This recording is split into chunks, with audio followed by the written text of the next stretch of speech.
There is an amount of money so small that most people spend it without a decision. Not a purchase you plan, not a conversation you have with yourself. The coffee because you are standing near a machine and it costs $2.50. The energy drink at the register because you are tired and it is right there. $5 a day scattered across the small moments of a Tuesday gone before you can account for where it went. This video is about that $5. Not what it buys approximately nothing, which is the point. This video is about what $5 does when it goes somewhere that compounds instead of disappears for 40 years at the historical return of the American equity market. The mathematics produces a number most Americans would find surprising: $531,000. Not from a windfall, not from an unusual salary, from $5 every day, redirected from nothing into something. Of that, $531,000. The investor contributed $73,000. The market and time produced the remaining $458,000. This is the part that requires explanation, because the number does not come from discipline or sacrifice or genius. It comes from arithmetic applied to time, and from starting early enough to give that arithmetic room to work. We are going to look at 4 things. The mechanism of compound growth, which most people have heard described, but few have actually understood. What happens when you delay, because the most important variable in this system is not how much you contribute, it is when you start. The behavioral problem, which is why most people understand this and still do not act on it. And finally, the American infrastructure built specifically for this kind of investing, the 401k, the employer match, the index fund instruments that make the process nearly automatic, and which approximately 40% of eligible American workers do not use. Let us begin with the arithmetic, because it is both simpler and stranger than most people expect. Put $5 a day into a jar that earns nothing. At year 40, you have $73,000. Clean addition. You put in $1,825 a year. You do it 40 times. The result is exactly what you would expect. Now put that $5 a day into an S&P 500 index fund, a fund that owns a proportional slice of the 500 largest publicly traded companies in the United States. The S&P 500 has returned an average of approximately 10% per year since its formal inception. Not 10% every year, it lost 56% during the 2008 financial crisis, and it returned more than 28% in 2023. The average across the good years and the catastrophic ones has been approximately 10% annually. At year 1, you have contributed $1,825. The account holds $1,907. The market added $82. No one is impressed, including you. At year 10, you have contributed $18,000. The account holds $31,700. The market has added $13,000. This is when the shape of the curve changes. At year 20, you have contributed $36,500. The account holds $114,000. The market has added $77,000. $500 more than twice what you contributed. You are now the minority partner in the growth of your own account. At year 30, you have contributed $54,000. The account holds $309,000. The market has contributed $4.50 for every dollar you put in this decade. At year 40, you have contributed $73,000. The account holds $531,000. You contributed 13%. The market contributed 87%. The mechanism behind this is that you are not earning returns on what you put in. You are earning returns on the returns you already earned, on the returns those returns earned, going back across every year the account has existed. By year 40, the account is generating approximately $53,000 in annual market returns more than you contributed in the entire first 29 years of the experiment. The rule of 72 is the shorthand. Divide 72 by the interest rate to get the years required for money to double. At 10%, money doubles every 7 years. $500 invested at age 25 becomes $1,000 at 32, $2,000 at 39, $4,000 at 46, $8,000 at 53, $16,000 at 60. That single contribution grew 32-fold because it was given 5 doublings.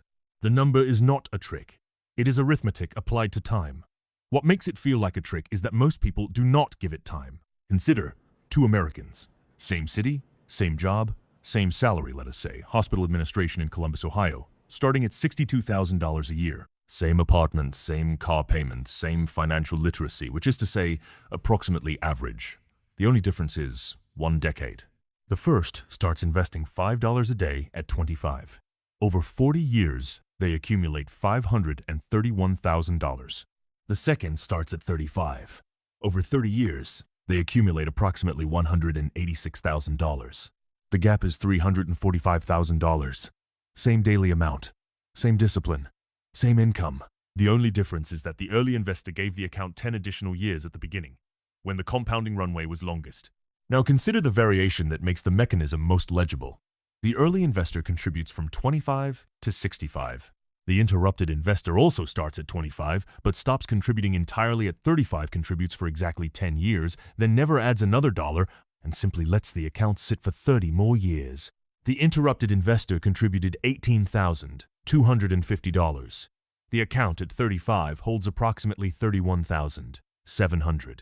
Then it sits, compounding for 30 more years without a single new deposit. At 65, that account holds approximately $553,000. The investor who stopped contributing at 35 has more money at 65 than the investor who contributed continuously for 30 years, starting at 35. The first investor put in $18,000. The second put in $54,000. The first investor has more. This is not a paradox. It is what compound mathematics does when the starting point is early enough. The first 10 years, from 25 to 35, carry approximately the same compounding weight as the 30 years from 35 to 65, because they happen at the beginning when the runway is longest. The starting date is the most important variable in the system, and it is the one that cannot be recovered once it has passed. Everything we have covered so far is, to varying degrees, known to most Americans. Compound interest is in every high school personal finance curriculum, every credit union brochure, every best-selling financial advice book printed since 1990. The average American adult has encountered the concept multiple times, and yet the median American aged 55 to 64 holds approximately $87,000 in retirement savings. Not $531,000, $87,000. This is not an arithmetic problem. This is a behavioral problem, and it is the part the math cannot solve alone. The behavioral obstacle has a name. Loss aversion was described by psychologists Daniel Kahneman and Amos Tversky in 1979 work, for which Kahneman received a Nobel Prize in 2002. Their finding, the psychological pain of losing a given amount of money is approximately 2.5 times as powerful as the pleasure of gaining the same amount.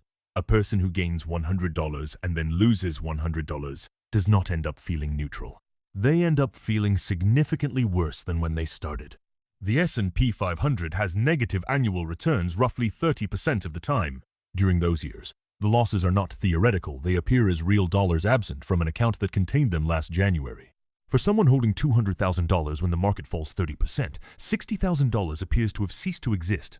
Per the Kahneman-Tversky research, the psychological pain of this is equivalent in intensity to the pleasure of gaining $150,000. The response, documented across every major market downturn, is to sell. During 2008 and early 2009, as the S&P 500 fell 56% from peak to trough, retail investors exited equities at an accelerating rate precisely as the market approached its bottom. The market reached its trough in March 2009. In the 12 months that followed, it gained approximately 69%. The investors who sold in March locked in losses and missed the entire recovery. The investment research firm Dalbar has measured the gap between the return the market produces and the return the average investor actually captures annually since 1994.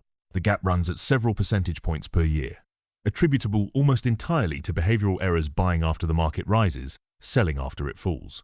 The mechanism that defeats loss aversion, for most people, is automation. Specifically, removing the contribution decision from daily discretion and placing it into infrastructure. A 401k contribution is deducted from the paycheck before it reaches your checking account. You never see the money arrive, so you never experience the decision to redirect it. You also cannot decide not to invest it in November when the market is down 12%, because the decision was already made in January when you filled out the enrollment form. The Fidelity Investment Company conducted an internal review of account performance across their customer base. The exact scope of this study is disputed, as Fidelity has not published it formally, but the finding that entered the financial planning literature was consistent. The accounts that performed best over long periods tended to belong to customers with the lowest engagement. Customers who check their balances infrequently, change their allocations rarely, and in some documented cases had simply forgotten the account existed. The lesson is not that you should become inattentive. The lesson is that automation simulates inattentiveness, deliberately, in the domain where inattentiveness has the best historical outcomes. The United States built a retirement savings infrastructure designed precisely for this mechanism. Understanding its components and the ways most Americans systematically underuse them is the practical conclusion of everything we have covered. The 401k, named for the subsection of the Internal Revenue Code that created it in 1978, allows contributions to be made from pre-tax income. If you earn $65,000 and contribute $6,000 to a 401k, the federal government taxes you on $59,000. The taxes on the $6,000 are deferred until retirement, when you pay ordinary income tax on withdrawals. For most people, their marginal rate in retirement is lower than it was during peak earning years because retirement income is lower than working income. The deferral produces a real compound advantage across decades. The most immediately valuable feature of the 401k, however, is the employer match. Approximately half of American employers with 401k plans match employee contributions typically dollar for dollar, up to 3 to 6% of salary. On a $60,000 salary, a 3% match is $1,800 deposited into your account annually by your employer. That is a 100% instantaneous return on the first 3% you contribute before the market has done anything. Approximately 20% of American workers who are eligible for an employer match do not contribute enough to capture it fully. They are, in the plainest possible terms, declining a portion of their compensation. The fourth element is the choice of fund. Most 401k menus include actively managed mutual funds and passive index funds. According to S&P Global's SPIVA scorecard, which has tracked active fund performance since 2002, approximately 80 to 90% of actively managed U.S. large-cap funds underperform the S&P 500 index over any 15-year period. The average actively managed fund charges an expense ratio of approximately 0.7% annually. Vanguard's S&P 500 index fund charges 0.03%.